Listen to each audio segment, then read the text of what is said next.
તો દીવ દમણ બેઠક પર અપક્ષ ઉમેદવાર ઉમેશ પટેલની જીત ભારે ચર્ચામાં છે। મતદારો પાસેથી પૈસા ઉઘરાવી ચૂંટણી લડનાર ઉમેશ પટેલ પર દીવ દમણની જનતાએ વિજયનો કળશ ઢોળ્યો છે।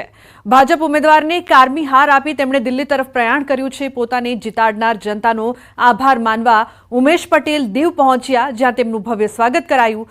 કાર્યકરો અને સમર્થકોએ ડીજેના તાલે ફૂલહાર કરીને ઉમેશ પટેલને આવકાર્યા હતા। જીતના જશ્ન વચ્ચે ઉમેશ પટેલે ત્યારે તેઓ કયા પક્ષને પોતાનું સમર્થન આપશે તેના પર સૌની નજર છે। એનડીએ અને ઇન્ડિયા ગઠબંધન બંને હાલ સરકાર બનાવવા માટે પ્રયાસમાં લાગ્યા છે, જો કે બહુમત માટે અન્ય પક્ષોની પણ જરૂર પડે તેમ છે। ત્યારે હાલ બંને પાર્ટીઓ ઉમેશ પટેલના નિર્ણય પર પણ નજર રાખી રહી છે। નવી સરકારની રચના માટે એક એક બેઠકો નિર્ણાયક સાબિત થઈ શકે છે।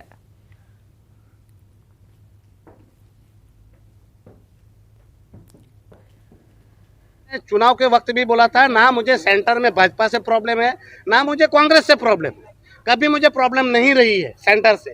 यहाँ जो तानाशाही चलती थी उसका ही मैं विरोधी रहा हूँ, पर सेंटर में क्या हो रहा है क्या नहीं हो रहा है, दमन दीव की जनता के लिए क्या उचित है वो मैं अपने कार्यकर्ताओं से मिलूंगा, दमन दीव की जनता की भी राय लूंगा, लोगों से मिलूंगा। अभी बहुत वक्त है और दमन दीव के लिए जो उचित रहेगा, और दमन दीव ही नहीं बल्कि दादरा नगर हवेली के लिए भी क्या उचित रहेगा, वो दोनों प्रदेशों को मैं दोनों प्रदेश के लोगों का हित देखकर मैं जो भी करना होगा वो उचित करूंगा। समाचाરમાં આગળ વાત રાજકોટની ચૂંટણી જીત્યા બાદ પરસોત્તમ રૂપાલા દિલ્હી પહોંચ્યા। પરિણામ બાદ પ્રથમ વખત પરસોત્તમ રૂપાલા દિલ્હી પહોંચ્યા છે। ચૂંટાયેલા 25 સાંસદો સાથે રૂપાલા દિલ્હી પહોંચ્યા। આજની બેઠકમાં અન્ય સાંસદો સાથે રૂપાલા હાજર રહેશે। તો ચૂંટાયેલા જે 25 સાંસદો છે તેમની સાથે રૂપાલા પણ દિલ્હી પહોંચ્યા છે। મહત્વપૂર્ણ આ બેઠક અને આ બેઠક પર સૌની નજર પણ રહેશે। ચૂંટણી જીત્યા બાદ રૂપાલા દિલ્હી પહોંચ્યા છે અને આ મહત્વપૂર્ણ બેઠકમાં ચર્ચા કરવામાં આવશે। તો રાજ્યની સૌથી ચર્ચાસ્પદ સીટ બનાસકાંઠા પર ભાજપ અને કોંગ્રેસ વચ્ચે કાંટાની ટક્કર હતી, જેમાં બનાસની બહેન અને કોંગ્રેસના ફાયરબ્રાન્ડ નેતા ને 3,406 મતોથી તેમનો ભવ્ય વિજય થયો છે। ન્યૂઝ 18 ગુજરાતી સાથે ગેનીબેન ઠાકોરે ખાસ વાતચીત પણ કરી હતી। તો ગુજરાતમાં હેટ્રિક રોકવાનું જશ જે છે તે ગેનીબેનને આપવામાં આવી રહ્યો છે। સાથે સાથે ગેનીબેન ભાવુક પણ થઈ ગયા હતા। જે પ્રકારથી લોકોએ તેમને પ્રેમ આપ્યો છે તેને લઈને તેઓ ભાવુક પણ થયા। તેમણે પોતાની પ્રતિક્રિયા પણ આપી। બનાસકાંઠા જિલ્લામાં જે ગેનીબેન ઠાકોરની જીત થઈ છે એના પછી બનાસકાંઠા જિલ્લામાં જશ્નનો માહોલ છે। અત્યારે અમે પહોંચ્યા છીએ ગેનીબેન જોડે અને આપ દ્રશ્યોમાં જોઈ શકો છો કે અત્યારે મોટી સંખ્યાની અંદર જે લોકો છે તે અભિવાદન કરવા માટે ગેનીબેનનું આવી રહ્યા છે। વહેલી સવારથી જ અનેક લોકો જે છે ગેનીબેનને અભિનંદન આપવા માટે આવી રહ્યા છે અને અત્યારે આપણે સાથે ગેનીબેન ઠાકોર છે એમની જોડે આપણે વાત કરીશું। પહેલા તો બેન તમને અભિનંદન। થેન્ક યુ, આભાર આપનો પણ। બેન, મહત્વની જે કાંટાની ટક્કર હતી અને ગુજરાત તેમજ દેશની નજર માત્ર આપણી બનાસકાંઠા સીટ પર હતી અને આ સીટ ઉપર પહેલેથી જ એવું લાગતું હતું લોકોને કે ગેનીબેન જીતી રહ્યા છે અને ગેનીબેનની જે ટક્કર હતી શું રેખાબેન ચૌધરી સામે હતી કે પછી ડેરી સામે હતી કે બેંક સામે હતી? પહેલો તો બનાસકાંઠાની જનતાનો અને જે લોકોએ રાત દિવસ મજૂરી કરી એમનો બધાનો હૃદયપૂર્વક આભાર।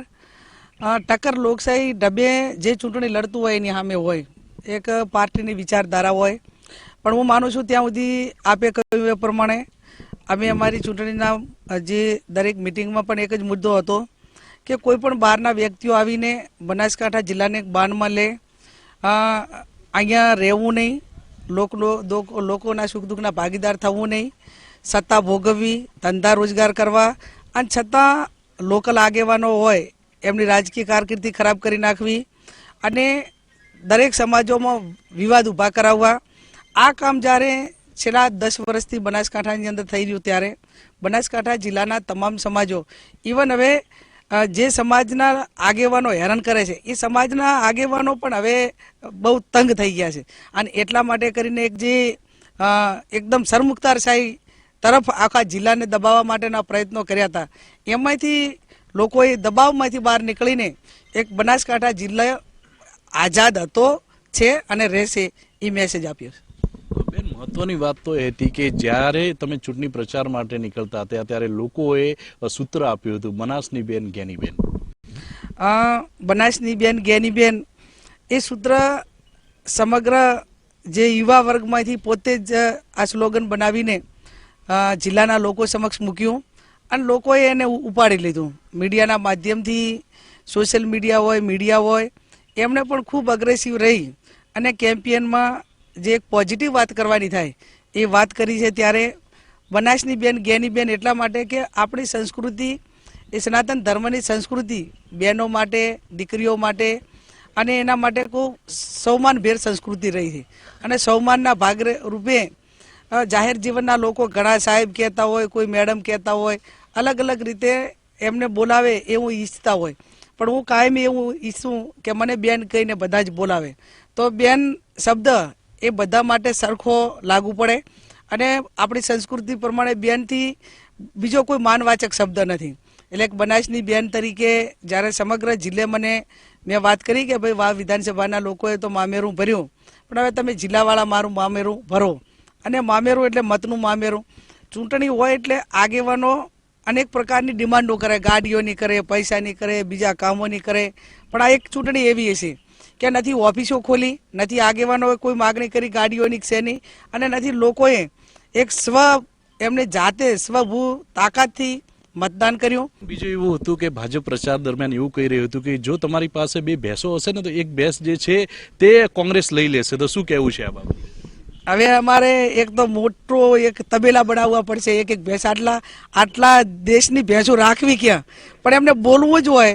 અને કોંગ્રેસ તો 50 વર્ષ રાજ કર્યું તો કેટલી ભેંસો ચોરી. અને દેશના વડાપ્રધાન આવડી મોટી પાર્ટી દેશના ઇકોનોમી માટે બોલે, રોજગારી માટે બોલે, પોલિસી માટે બોલે, પડકારો માટે બોલે. હવે ભેંસાની વાતો કરે દેશનો વડાપ્રધાન. એટલે પાયા વિહોણી વાતમાં અમને કોઈ ઇન્ટરેસ્ટ નથી. પણ છતાં અમે ચૂંટણીમાં પણ કહ્યું હતું કે ભાઈ અમારી ભેંસો ચોરી નહીં થાય. ચોરી એના ચોકીદાર તો અમે મજબૂત છીએ, પણ અમારી ભેંસોનું દૂધ ભરાઈએ છીએ એ બનાસ ડેરી પાટણ જિલ્લાવાળા લઈ ગયા છે. એટલે પીએમને એમ કહીએ કે અમારી ડેરી. સમાચારમાં આગળ વાત વડોદરાની યુસુફ પઠાણની જીતને લઈને વિવાદાસ્પદ પોસ્ટ. વડોદરા ભાજપ નેતાની વિવાદાસ્પદ પોસ્ટ. વડોદરાના પૂર્વ મેયર સુનિલ સોલંકીની વિવાદાસ્પદ પોસ્ટ સામે આવી છે. વડોદરાવાસીઓ ધ્યાનમાં રહે, બંગાળમાં રોહિંગ્યા મુસ્લિમ ઘૂસણખોરોની હમદર્દ મમતાની પાર્ટીના એક ખેલાડી આપણા શહેરના તાંદલ જાતિ છે તેવી એક પોસ્ટ સોશિયલ મીડિયામાં સુનિલ સોલંકીની પોસ્ટથી અનેક રાજકીય ચર્ચાઓ શરૂ થઈ ગઈ છે. સુનિલ સોલંકીને ભાજપે સુરત લોકસભા બેઠકના પ્રભારી પણ બનાવ્યા હતા.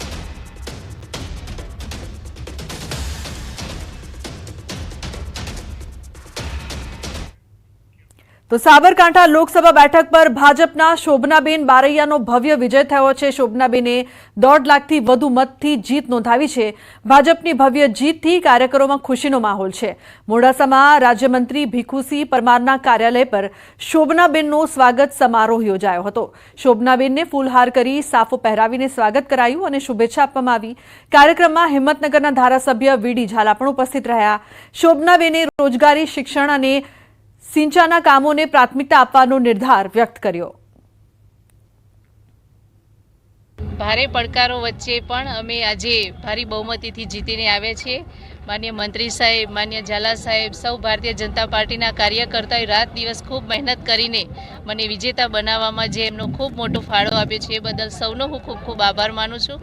આગામી સમયમાં માન્ય વડાપ્રધાન શ્રી મોદી સાહેબના નેતૃત્વમાં, માન્ય અમિતભાઈ શાહ સાહેબની ભારતીય જનતા પાર્ટીની જે નેતૃત્વની સરકાર કેન્દ્રમાં બની રહી છે એમાં અમને કામ કરવાનો મોકો મળશે. વિકાસના કાર્યો કરીશું, સૌ સાથે મળીને જનતાની સેવા કરીશું. બેન શોભનાબેનને જે આટલી સરસાઈથી જીતશે એવો અંદાજ નહોતો, છતાં પણ અમારા ધારવા કરતો ખૂબ સારા મતોથી બેન જીત્યા છે. અને જ્યારે બેન માટે કાર્યકર્તાઓ અને અમારા પદાધિકારીઓ જે મહેનત કરી છે એ બદલ આ વિસ્તારના ધારાસભ્ય તરીકે એમનો હું ખૂબ ખૂબ આભાર માનું છું. સમાચારનો પ્રવાહ યથાવત રહેશે. હાલ રોકાઈશું એક બ્રેક માટે. આપ જોતા રહો ન્યૂઝ 18 ગુજરાતી.